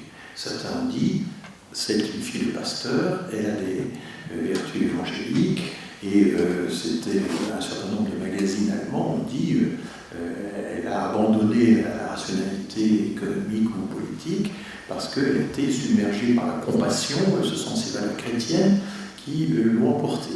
Et d'ailleurs, dans un congrès dans son parti, elle a eu cette argumentation, nous sommes tous enfants de Dieu, ce qui évidemment en France ne marche pas, on n'imagine pas un politicien dans un congrès utiliser ce genre d'argumentation qui est la vieille argumentation égalitaire en version religieuse. Il y a ceux qui ont dit le contraire, et c'était surtout les journaux économiques qui ont dit ça. Non, mais l'Allemagne a besoin de migrants, il y a un déficit démographique, et donc c'est un calcul. C'est exactement l'explication opposée. C'est par calcul qu'elle a accueilli les migrants. Et il y a ceux qui ont dit non, elle veut rendre à l'Allemagne son magistère en Europe, rétablir la domination. Et Ulrich Beck l'avait surnommé avant août 2015, il avait donné un surnom qui était Merkelel, par allusion à Machiavel, c'était une calculatrice et qui ne pensait qu'à asseoir la domination de l'Allemagne en Europe, et Ulrich Beck était très opposé à ça. Bon, il y a eu, donc je reprends dans cet article toutes les explications qui ont été données, et on saura peut-être un jour ce qu'elle a fait. Mais, alors on l'a un peu su, parce que quelques années après, elle a reçu un prix, un doctorat honoris causa à Harvard, et il y a pas mal de certains de ses anciens ministres, comme Sigmar Gabriel, qui était le vice-chancelier à l'époque, ont raconté un peu ce qui s'est passé. Et puis il faut lire aussi in extenso le discours qu'elle a prononcé à la fin de 2015, le fameux discours Wirtschaft und das. Alors, ce qui s'est passé, c'est qu'il y avait des membres de son cabinet qui voulaient construire un mur à la frontière orientale de l'Allemagne pour empêcher les migrants d'entrer. Et là, elle s'est radicalement opposée. Elle a dit à Sigmar Gabriel aussi, je suis assez, jure-moi que jamais nous ne construirons un mur. Je sais ce que c'est qu'un mur. Ma vie a complètement changé quand le mur de Berlin est tombé. Le monde s'est ouvert à moi à ce moment-là. C'est ce qu'elle a raconté dans son discours à Harvard. Et pour rien au monde, je ne voudrais que l'on construise un nouveau mur. Et quand on regarde les données statistiques sur l'Allemagne, c'est absolument fascinant parce que quand elle fait son discours, c'est pas elle qui a ouvert les vannes, contrairement à ce que j'ai lu un peu partout. Quand elle fait son discours le 31 août 2015, qui est simplement sa conférence de rentrée annuelle, il y avait déjà 400 000 personnes qui étaient enregistrées comme demandeurs d'asile en Allemagne. Il y en aura 800 000 à la fin de l'année. Elle dit ça, nos projections nous montrent qu'il devrait y en avoir 800 000. Et donc, elle intervient exactement à mi-parcours de la montée de la courbe. Ce n'est pas elle qui ouvre les vannes, elle accompagne le mouvement. Et ce mouvement avait la solidarité d'une énorme majorité de la population allemande. Il y avait plus de 90% des Allemands, au moment où elle prononce son discours, qui étaient d'accord pour accueillir les réfugiés syriens. En l'espace de 3 ou 4 mois, parce que c'était compliqué, tout cet afflux à gérer, etc., ça va vite retomber aux alentours de... Enfin, il va y avoir une majorité d'Allemands qui vont trouver que le pays n'est pas assez populaire. Et maintenant, quand on lit son discours en entier, on prend la peine de le lire, ce que très peu de juristes ont fait, vous avez la sortie Wirtschaft und das, qui ne veut pas dire nous y arriverons, mais qui veut dire en allemand on sait y faire, enfin une formule un petit peu familière. C'est ça qui a attiré l'attention du journaliste. Son ministre avait déjà dit des affaires intérieures, avait déjà dit à peu près la même chose 4 jours avant, on n'y avait pas fait attention. Et donc quand on lit son discours, c'est un cours de droit constitutionnel, d'abord. La première partie, c'est ça. C'est nous avons constitutionnellement l'obligation de respecter les dignités des personnes. Nous ne pouvons pas laisser les gens bloqués comme ça devant des grillages, des barbelés à la frontière serbo-hongroise. Nous devons les accueillir. Et c'est un cours de droit constitutionnel. Et elle dit même dans ce discours que même les déboutés du droit d'asile ont droit au respect de leur dignité. Donc il y a ça dans son discours, et ça occupe une bonne partie. Ensuite, la deuxième partie, elle ne parle jamais d'elle-même, de sa propre générosité, de ses sentiments, etc. Elle dit, nous sommes un pays fédéral, nous sommes organisés, nous avons tous nos lenders, toutes nos communes, nous avons nos associations, etc. Et si on s'y prend bien, c'est une sorte d'éloge de la mission allemande, si on s'y prend bien, si on s'organise bien, on devrait y arriver. C'est ça Et il n'y a jamais l'idée d'un calcul économique ou de valeur chrétienne, car c'est dans la Constitution et on est capable d'y arriver par notre organisation. C'est ça son discours. Et à la fin, ce qui est assez étonnant, elle dit mais il faudra quand même tarir la source de cette immigration, et elle parle déjà dans le discours du 31 août d'un accord à faire avec la Turquie. Accord qui sera mené donc au printemps suivant et qui va baisser durablement le nombre de demandeurs. Donc c'est une situation assez complexe. Et là aussi, ce qui m'a beaucoup frappé dans cette affaire, c'est à quel point les journalistes ont prétendu entrer dans son cerveau, en quelque sorte, et dire elle a fait ça parce qu'elle est fille de pasteur, ou parce que c'est une économiste, ou parce qu'elle a une volonté de pouvoir, etc. Et on ne l'avait même pas lu attentivement. La presse française fait ça. C'est Catherine Ney qui a dit, vous vous rendez compte, elle a ouvert les vannes, c'est l'expression qu'elle a utilisée, sans même consulter son peuple. Mais le peuple était à 90% d'accord. Donc je pense que ce n'est pas seulement dans l'analyse des chiffres de l'immigration qu'il faut être rigoureux, mais aussi dans l'analyse des prises de parole. Et j'avais consacré mon cours de l'an dernier à toute la relation entre rhétorique et discours sur l'immigration, enfin toutes les... voilà, vous allez parler de Merkel, du coup je vous renvoie à cet article que j'ai publié qui m'a beaucoup passionné parce que c'est vraiment intéressant de savoir qu'est-ce qui motive qu'est-ce qui motive exactement Darmanin, qu'est-ce qui motive exactement Olivier Dussopt, qu'est-ce qui est pas toujours facile. Darmanin, ça c'est facile, oui, mais Dussopt c'est un peu plus compliqué.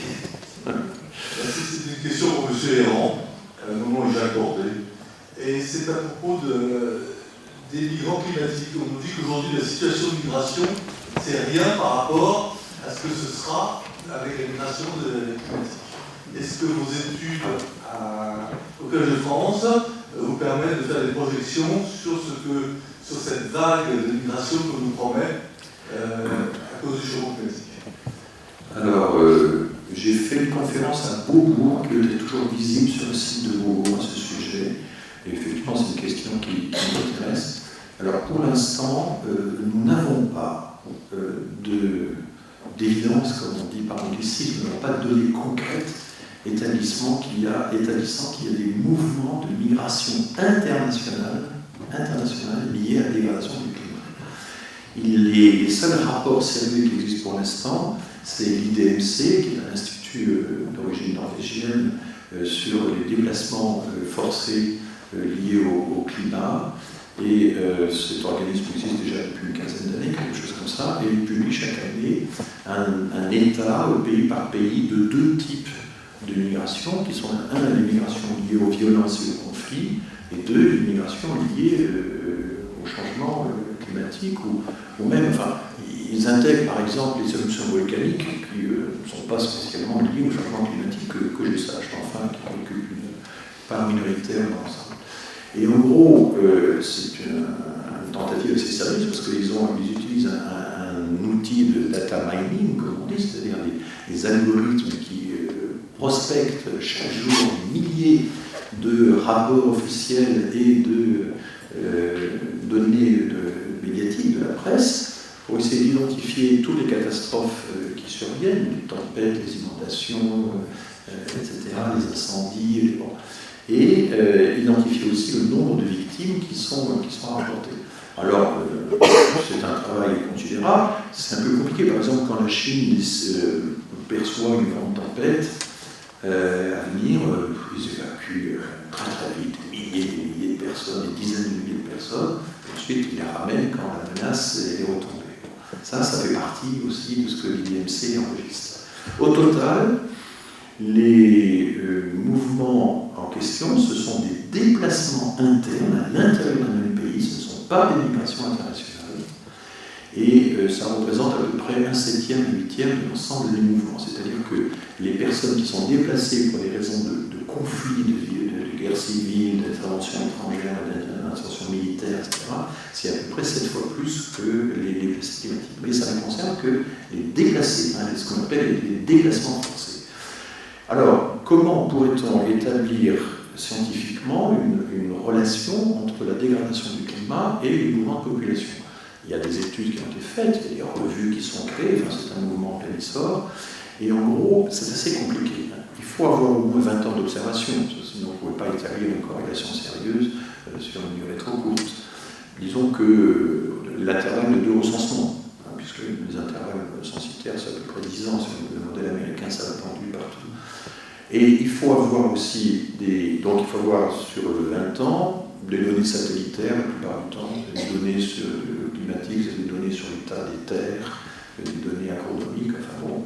Et puis il faut mettre ça en corrélation avec des données sur les mouvements de population. Ça c'est beaucoup plus compliqué, ça existe, c'est plus difficile à trouver, mais enfin des études ont été faites en Afrique, en Asie, etc. Et les résultats ne sont pas très très concluants. Il semble qu'il n'y ait pas de relation directe entre la dégradation du climat et les mouvements de population, et que ça passe par des relations indirectes. Par exemple, le climat se dégrade, il y a un exode rural vers les villes les plus proches, le taux d'urbanisation augmente, il y a une corrélation positive entre l'urbanisation et la violence, et s'il y a l'accroissement de la violence, il y a plus d'émigration. Vous voyez, ça passe par des modèles qui sont un peu en chaîne comme ça. La relation n'est pas directe. Et on a même des relations négatives. On voit que dans certaines zones où, par exemple, la sécheresse s'accentue, ça appauvrit les populations et ça diminue les ressources dont ils ont besoin pour pouvoir migrer. Et donc, il peut y avoir une dégradation du climat qui limite l'immigration au lieu de l'encourager. Donc, pour l'instant, moi, je suis très frappé de voir l'ampleur absolument extraordinaire de c'est pas une rumeur, enfin de la crainte sur les migrations climatiques. Par rapport à la réalité des migrations liées à des conflits. J'ai assisté il y a quelques années à une réunion à Bruxelles. Le matin, il y avait 2 journées. Une journée sur les migrations liées au conflit, une deuxième journée sur les migrations climatiques. Dans la première journée, il y avait des réfugiés qui portaient témoignage, etc. Quand un journaliste me demande de lui présenter un réfugié climatique, j'ai beaucoup de mal. Personne n'est capable de présenter un journaliste, un migrant climatique, pour qu'il porte témoignage. Et le deuxième jour, il y avait la migration climatique, c'est extrêmement abstrait, c'était des modèles, c'était des...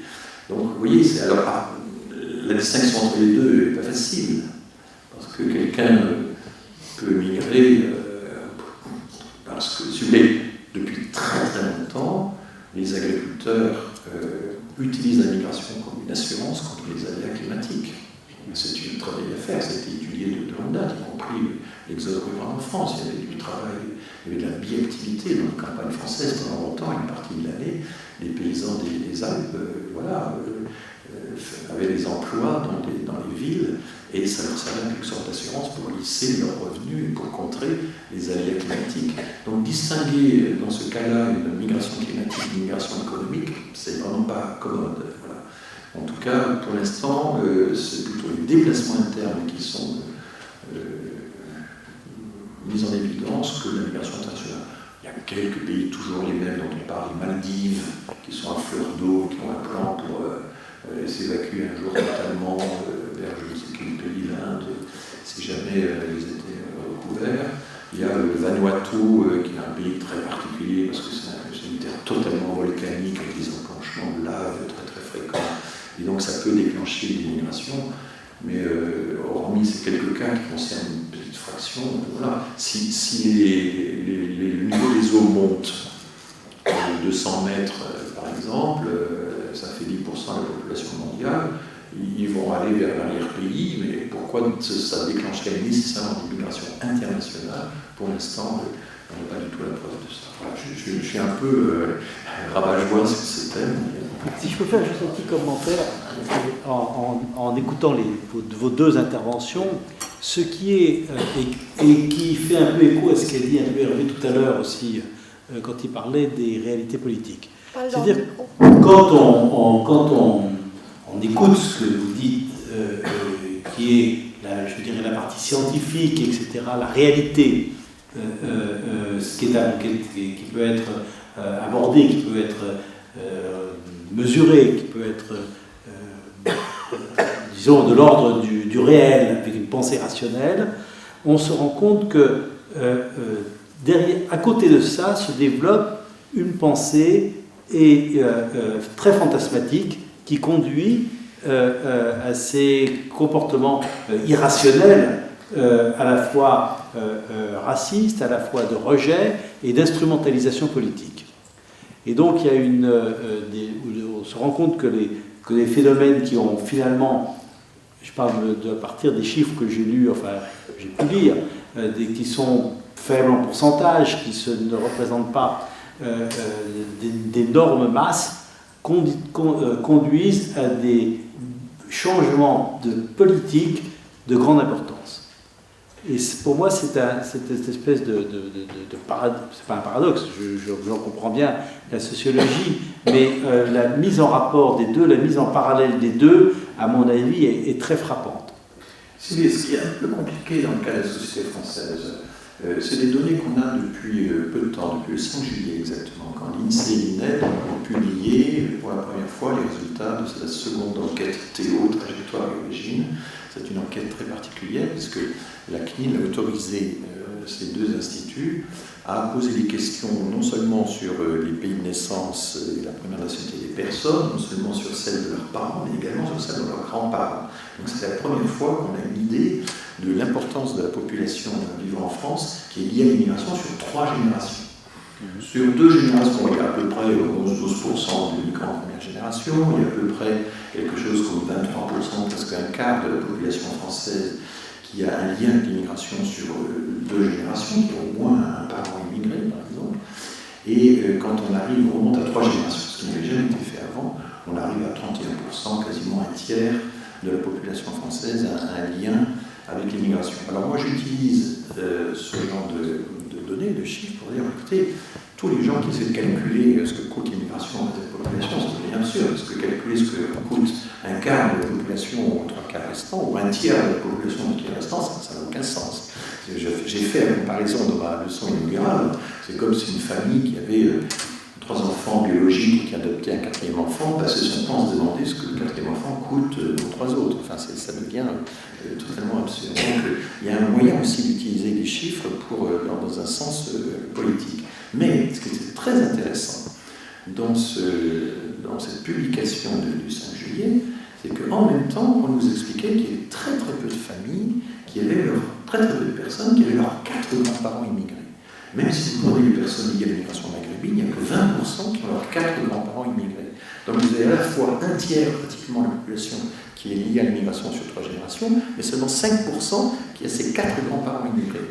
Comment c'est possible qu'on ait ces 2 réalités à la fois? Tout simplement parce qu'il y a un brassage, il y a des mariages mixtes dans l'intervalle. Et ça veut dire que notre idée d'une majorité qui risque de devenir une minorité, l'idée du grand remplacement aux États-Unis aussi, vous avez ça, majority, minority, c'est même un tracé de conscription électorale qu'on tient compte du fait que des minorités risquent de devenir majoritaires, des majorités risquent de devenir minoritaires.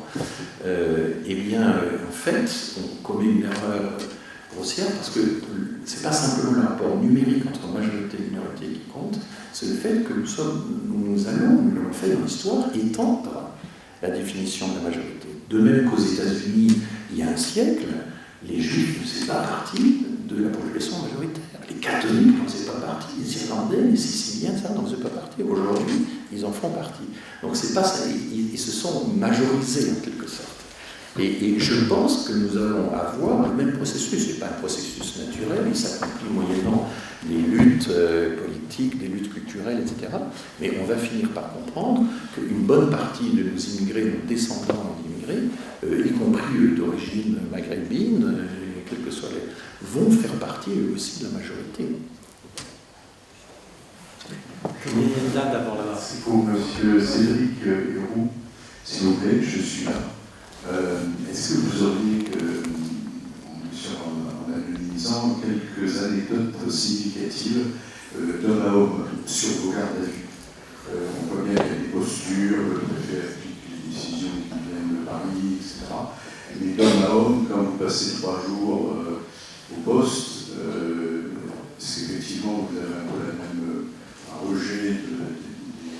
puisqu'on est dans un garage qui sont en face de vous, ou est-ce que vous en avez fait beaucoup, quelques anecdotes significatives, s'il vous plaît? Les policiers, c'est comme les Arabes, il y en a des biens. Voilà, c'est une blague. Ça se passe qu'on est en rapport avec des gens, en fait. C'est comme si on parle de la police, on pourrait parler aussi de l'immigration de la même façon. On pourrait généraliser, on pourrait stigmatiser, on pourrait globaliser, on pourrait... Et après, quand on est à la rencontre, en fait, on s'aperçoit que derrière, il y a des gens. Et ce qui nous a permis, je pense, parce qu'avec tous les bénévoles qui étaient chez moi, il y avait un mot d'ordre qui était quand même, des consignes qui étaient de dire vous respectez aussi les gendarmes qui sont mobiles, qui sont en bas de la maison, etc. Pas d'insultes, pas de provocation, etc. Et on a réussi avec beaucoup de pédagogie à rentrer en lien avec eux, et c'est grâce aux gendarmes de Breil-sur-Roya, par exemple, qu'on a réussi à établir qu'il y ait une possibilité de demande d'asile dans la baie de la Roya, chose qui n'était pas faisable. Ce qu'il faut comprendre, c'est que la baie de la Roya, au départ, c'est que le droit n'était pas accessible aux personnes en migration. Les gens en migration étaient considérés comme en étant en Italie, donc pas de prise en charge de mineurs isolés, pas de possibilité de faire de demande d'asile. C'est pour ça que ça crée clairement un trouble à l'ordre public. Mais si on regarde bien, en fait, le trouble à l'ordre public a été orchestré par le préfet, pas le préfet, en fait, les ordonnances ministérielles faites par le ministère de l'Intérieur. Après, forcément, les policiers, eux, en général, même les magistrats, ont affaire à des gens qui... il y a des présumés innocents, en fait, on est présumés innocents, mais en général, ils sont confrontés à la délinquance, etc., des gens qui ont de l'argent.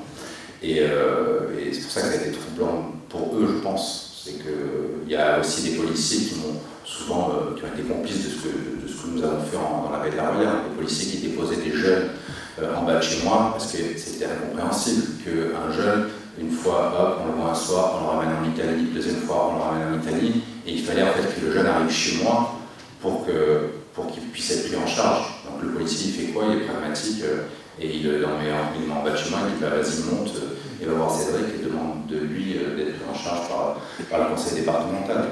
Et ce qui est troublant, c'est ça en fait, c'est que derrière en fait, ces flics, il y a des gens normaux qui ne comprennent pas en fait ce qui se passe. Et moi je crois que le danger il est là, c'est qu'il y a eu un moment dans la baie de la Roya, même ailleurs, c'est qu'il y a eu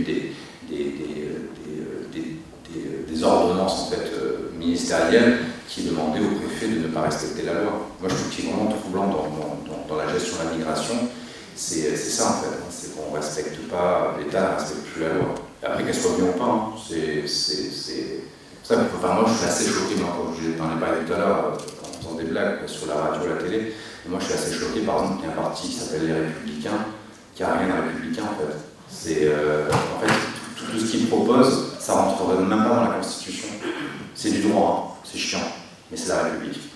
Et ce qui est troublant, je trouve que c'est ça. C'est que je me mets, moi qui me considérais comme un nanar, etc., je me mets à défendre des valeurs républicaines, c'est un peu le long à l'envers peut-être. Mais c'est quand même assez troublant. Je voudrais ajouter que dans le Briançonnais, les brigades de police se succèdent. Montgenèvre, par exemple, et ce que tous les maraudeurs de Médecins du Monde ou d'autres associations observent, c'est que d'une brigade à l'autre, le comportement peut complètement changer. Il y a des brigades extrêmement bienveillantes, il y en a d'autres qui jouent le Duralex, enfin, la loi inflexible, etc. Il y a des effets d'entraînement, évidemment, à l'intérieur d'une brigade, etc. Donc, chaque fois qu'une bonne brigade arrive, il y a un petit temps d'observation pour savoir comment elle va se comporter. Et effectivement, il y a une grande variabilité des comportements. Et c'est vrai que sur la question de la loi, normalement, toute personne qui franchit la frontière a un certain délai pour pouvoir déposer une demande d'asile. Et dans les aéroports, dans la police des frontières utilise un système consistant à dire que la demande est manifestement infondée, hein, c'est la formule utilisée, et elle dispose d'un grand pouvoir discrétionnaire, pour ne pas dire arbitraire, sur la faculté même de déposer une demande d'asile. Donc il est très difficile, effectivement, en France, actuellement, de déposer une demande d'asile à certains postes frontières, alors que normalement ce droit existe. Il est inscrit, effectivement, ça fait partie des libertés fondamentales qui sont prévues par la Convention européenne des droits de l'homme. Donc c'est un peu ce à quoi vous faites allusion, qu'effectivement, c'est un peu comme le raisonnement consiste à dire qu'il ne faut surtout pas leur donner le temps de de pouvoir déposer quelque chose, de pouvoir s'intégrer, de pouvoir prendre un emploi, etc. Parce qu'à ce moment-là, il risque de s'incruster. Bon, le temps est aussi un des meilleurs juges qui soit pour voir si les gens peuvent s'intégrer ou pas. Hein. C'est ça le... Je voulais interroger monsieur. C'est lui l'interroge alors parce que ça va un moment que je vais... Ah, allez-y, madame, allez-y, allez-y. C'est juste l'éloignement physique qui fait qu'on a tendance à privilégier les premiers rangs, par exemple. C'est bien, mais je reste deux. Tout seul. Bonjour. Bonjour Cédric. Moi je suis née dans la ferme de Cédric il y a un an lors d'un festival qui s'appelle les Passeurs d'Humanité qui se passe dans la vallée de la Royale, qui est en réflexion suite à la grande catastrophe naturelle qui a eu le 3 octobre 2020, si je me trompe. Donc voilà, j'ai visité la ferme. En fait, moi j'ai venu ici, je pensais dans le film Libre, mais en fait on ne va pas le voir, et je suis venue aussi par soutien, par solidarité avec Cédric, parce que je suis moi-même une combattante, une militante, et il y a beaucoup à faire à Paris. Je ne sais pas, parce que je vous entends tous parler de chiffres, de probabilités, peut-être c'est des réfugiés, je ne sais pas, c'est des réfugiés tout court, c'est pas forcément, on s'en fiche quelque part, c'est pas parce qu'ils ont plus d'eau ou quelque chose comme ça, c'est parce que déjà ils ont la guerre, ils ne peuvent pas vivre convenablement comme nous. Je pense que comme nous, ils auraient envie de rester chez eux. Enfin, je vais dire surtout à tout le monde qu'il y a plein de choses à faire à Paris. Il y a Utopia 56 déjà. Moi j'habite Ivry, on vient de découvrir sur le pont Nelson Mandela qui vient de Charenton à Ivry, 200 mineurs qui sont là, qui se sont basés là et qu'on va aider la ville d'Ivry au complet, enfin, à lancer un appel pour que tout le monde les aide. Voilà. Donc voilà, je pense qu'il faut militer, il faut aider les réfugiés et chacun sa petite part à faire. Voilà, si vous en rencontrez un dans la rue, ben, interrogez-le et demandez ce qu'il a besoin. Merci. Merci.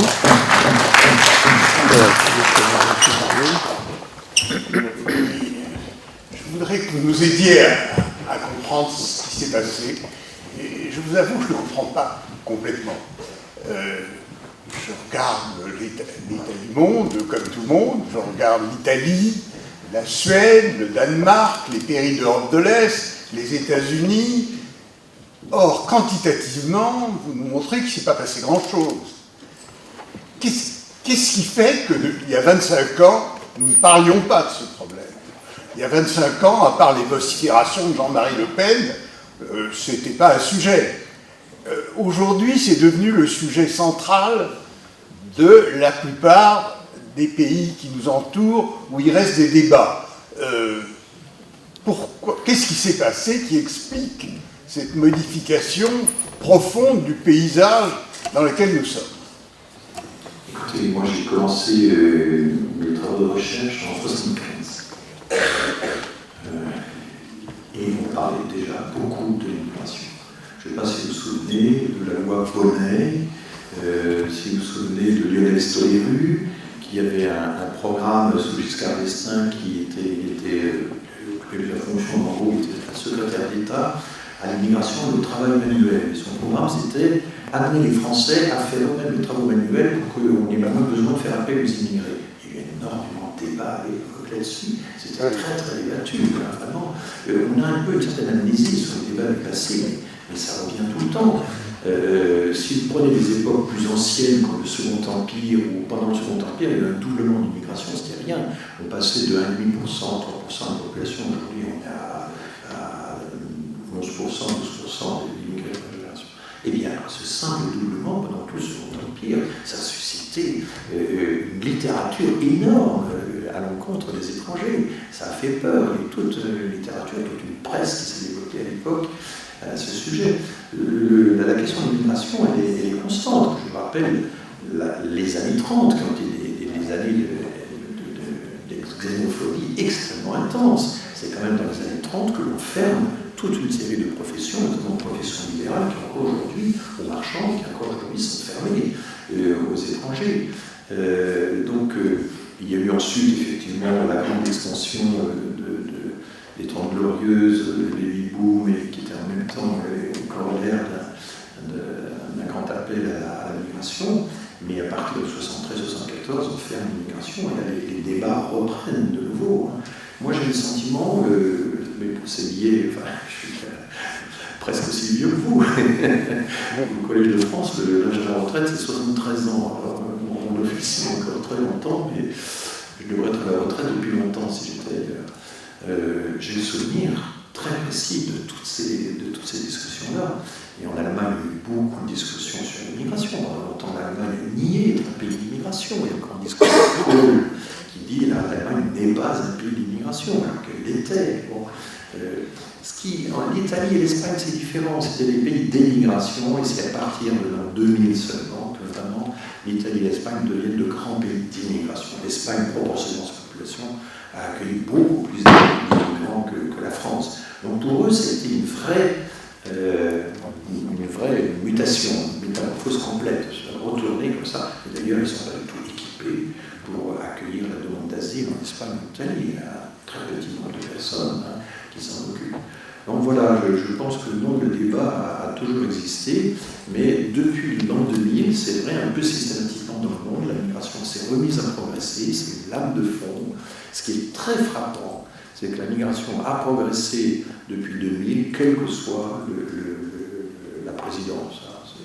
Voilà, Sarkozy un tout petit peu ralenti, mais en réalité ça continue. Et quand on dit il n'y a jamais eu tant d'immigration, c'est la faute à Macron, c'est complètement stupide. Enfin, tous les quinquennats ou septennats y ont contribué, ils n'y peuvent rien. Les politiques surestiment complètement sa capacité à maîtriser les flux migratoires. Parce que c'est une lame de fond mondiale, et là encore, au lieu de raconter qu'on va pouvoir baisser l'immigration, qu'on va pouvoir interrompre le regroupement familial, qu'on va pouvoir mettre la France à part de ce mouvement mondial, etc., enfin, c'est complètement irréaliste. Et l'impuissance des politiques migratoires, le côté il faut sortir de l'impuissance, disait Valérie Pécresse pendant la campagne des primaires, mais cette impuissance, c'est ce que j'explique un peu dans la tribune, elle est liée au fait qu'en réalité on se fixe des objectifs complètement démesurés, comme l'idée de Zemmour par exemple, qui est non seulement d'abolir l'immigration, mais de l'abolir rétrospectivement en renvoyant 1 million d'immigrés chez eux pendant 5 ans. C'était ça son programme. C'est complètement irréaliste. Ça n'a aucun sens. Et donc le boulot qu'on a, et je pense que ça fait partie du travail politique, le boulot qu'on a, c'est les REP. Il y a quand même un principe de réalité. Il y a une réalité à laquelle il va falloir faire face, non pas en la niant et en multipliant les répressions pour essayer de l'écarter, mais bon, en essayant de l'accompagner d'une façon raisonnable. Et voilà. Si je peux juste faire un tout petit commentaire qui va un peu dans le sens de... Excusez-moi, avec ce micro, peut-être que je peux le décrocher, voilà. Donc, le petit commentaire que je veux faire est très très bref, c'est qu'en réalité, le phénomène existe de tout temps. Il a existé, il augmente, il diminue un peu, il augmente, il diminue un peu, mais c'est une constante de l'humanité. Bon, les généticiens ont étudié les mixages de population, ça a toujours existé. Le problème auquel on est confronté aujourd'hui, c'est l'instrumentalisation politique de la xénophobie. Et donc, cette instrumentalisation politique de la xénophobie, c'est peut-être un des lieux où la pensée rationnelle peut éventuellement essayer d'agir en donnant des explications, comme vous le faites, ou en donnant des démonstrations, comme vous le faites. C'est-à-dire que je pense qu'il y a quelque chose aujourd'hui qu'il faut essayer de dénouer, et je pense que c'est pratiquement impossible, c'est cette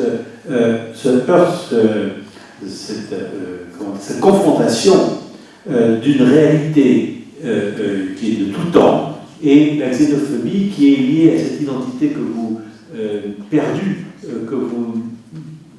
dont vous parliez tout à l'heure. Donc voilà, donc je n'ai pas plus de... C'est juste un commentaire en passant sur cette explication politique, enfin, qui est un des éléments. Pierre.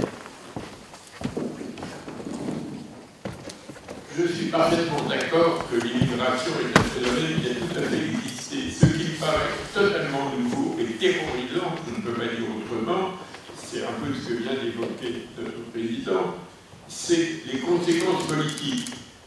Pour moi, le danger, actuellement, c'est purement et simplement la disparition de toutes les démocraties. Si vous voyez ce qui se passe en Amérique, si vous voyez ce qui se passe dans toute une série de pays et qui risque de se passer chez nous, nous sommes impuissants par le rationalisme, par une approche rationnelle de ce problème, d'endiguer cette tendance qui va probablement, de mon point de vue, transformer toutes nos démocraties en des pays fascistes. Je pense que c'est ça le véritable danger. Et ça me paraît complètement nouveau.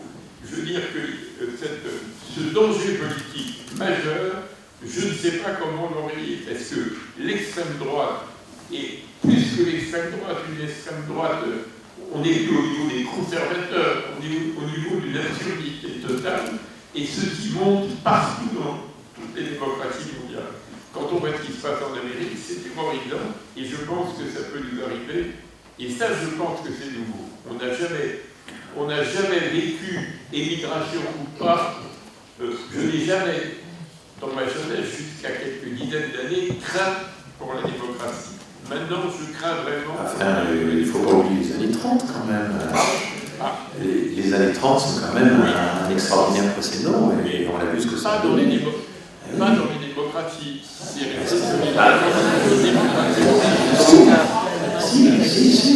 la plupart des démocraties européennes ont basculé dans la volonté. Mais la France aussi, quand vous regardez la xénophobie de la fin des années 30, enfin toutes les ordonnances d'Aladier de 1938, qui sont extraordinairement répressives et qui ont été faites sous la poussée de mouvements sociaux très forts, qui d'ailleurs n'étaient pas nécessairement des mouvements de la base, enfin populaire, etc., mais qui étaient des mouvements, que j'ai déjà évoqué, des professions libérales, des professions commerçantes, qui voulaient se faire fermer leurs professions aux étrangers, etc. Et aussi, on a connu des mouvements très intenses. Alors maintenant, qu'est-ce qu'il y a un peu de nouveau aujourd'hui? Si vous voulez, on a une progression de l'immigration qui a été très forte depuis la guerre, pour la reconstruction, pour le rattrapage de la croissance économique. Mais à cette époque-là, effectivement, on avait le sentiment que le gâteau à se partager était un gâteau en expansion, et alors qu'aujourd'hui, le sentiment très répandu, c'est que le gâteau est de taille fixe. Hein, c'est un sophisme, en réalité, les immigrés viennent accroître la part du gâteau, et pas simplement prélever leur part. Alors cette idée, mais c'est vrai qu'on n'est pas dans la même situation de croissance et de confort économique que celle qu'on a connue dans les années 60 jusqu'au milieu des années 70. Donc là, il y a le sentiment qui est cultivé par certains politiques et présents dans la population, c'est qu'ils vont nous prendre, par exemple, notre sécurité sociale. Alors ça, c'est un argument qui est très, très utilisé aux États-Unis, où il y a pourtant très peu de protection sociale, qui est très utilisé en Angleterre, moins en France, enfin, le Front National beaucoup, le Rassemblement National a misé beaucoup là-dessus. Et là encore, l'OCDE a démontré qu'en réalité, non, le budget public ne perd pas d'argent à cause des immigrés, parce qu'ils sont producteurs, consommateurs, cotisants, etc., et qu'au total, c'est plutôt bénéfique, c'est même assez fortement bénéfique pour le budget public. Mais, et du coup, nous avons encore, heureusement, dans notre législation héritée de la libération, et qui a été confortée par la Convention européenne des droits de l'homme, c'est qu'à partir du moment où vous travaillez, vous résidez, vous vivez, ou que vous payez des impôts dans un pays, eh bien vous avez droit à la protection sociale. Ça, c'est quelque chose qui, pour l'instant, a des grands acquis qui restent, même s'il y a des gens qui vont essayer de dire non, il faudrait qu'ils attendent 5 ans avant d'y avoir accès, ou il faudrait qu'il n'y ait pas accès du tout, ou il faudra regarder qui est délinquant, qui n'est pas délinquant dans tout ça, pour dire s'ils peuvent en profiter ou pas, etc. Mais pour l'instant, cette argumentation, on ne peut pas avoir à la fois la protection sociale et un immigrant, qui est un argument très très fort en Angleterre, aux États-Unis, il est quand même très faible chez nous. Je pense que c'est une des... Voilà. Mais c'est vrai que cet argument, il a plus de force dans les périodes de faible croissance économique ou de récession que dans les périodes de croissance économique, parce qu'on a le sentiment que le gâteau il est taille fixe, alors qu'autrefois le gâteau était expansif. J'ai une question ici.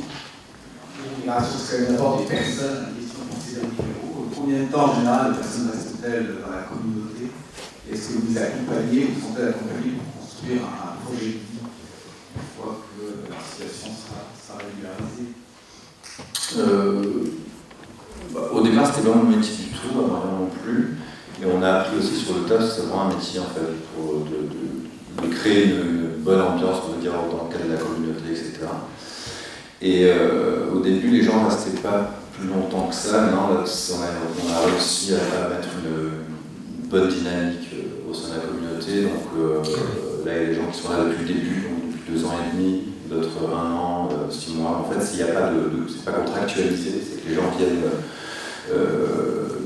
voilà, souvent les places disponibles, partent quand elles veulent, et nous on les garde que si elles respectent les règles. En fait. Il y a c'est règle simple, hein, c'est pas de racisme, pas de sexisme, du respect, pas d'ivresse, pas de bagarre, c'est un peu la base. Et oui, ça marche assez bien. C'est pour ça que c'est assez. Et même pour vous dire, pour continuer un peu là-dessus, sur la gestion de la communauté, c'est qu'on essaie justement d'avoir une mixité dans la communauté pour éviter en fait de faire du communautarisme dans la communauté. Et on prend vraiment une mixité hommes-femmes, nationalité, etc. Et sur la langue, et ça marche assez bien quand même. Et même sur le côté du genre, en fait, du sexisme, c'est que les hommes peuvent faire du travail qui est dit genré, donc ménage, cuisine, etc. Machin. Les femmes font aussi du travail qui est dit genré, donc la maçonnerie, de la soudure, etc. Mais sans formuler verbalement, ça se fait naturellement, et du coup les problèmes de sexisme n'existent pas en fait. Et c'est quand même assez. Quand en fait, on est exemplaire dans une gestion, en fait, on n'a même plus besoin d'en parler. Et je crois que des fois, on essaie de parler de choses, alors que, parce qu'on j'ai l'impression qu'on veut compenser en fait, par le manque d'action. C'est peut-être ce qu'on fait ici ce soir, pour reprendre ce qu'elle a dit tout à l'heure. Et en tout cas, je pense qu'il y a des sociétés en fait, qui peuvent exister et de refaire un peu sa vie. On a besoin, je pense, de protection. On se demande de fou. On a tout à l'heure parlé de la montée du fascisme. Ça, moi, je pense que je ne pourrais pas continuer à vivre dans ce monde-là de façon sereine et heureuse, surtout heureuse. C'est un peu le but de la vie de tout le monde, de vivre heureux, sans évaluer. Et je crois que c'est une bulle en fait, qui me protège d'autres gens, d'autres d'ailleurs.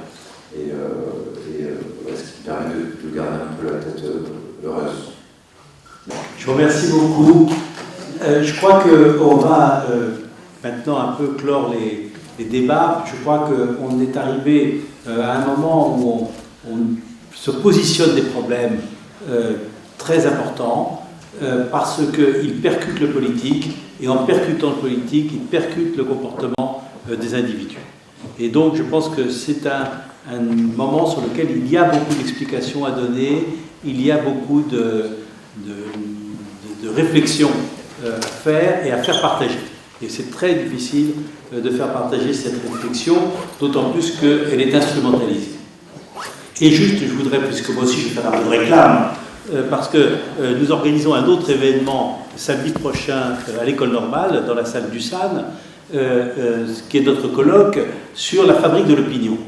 Et donc on comprend bien, quand on entend tout ça, quand on parle de tout ça, qu'une des clés de ce problème, c'est comment se fabrique l'opinion. Comment se fabrique une pensée dominante à partir de faits qui ne justifient pas l'opinion qu'on a.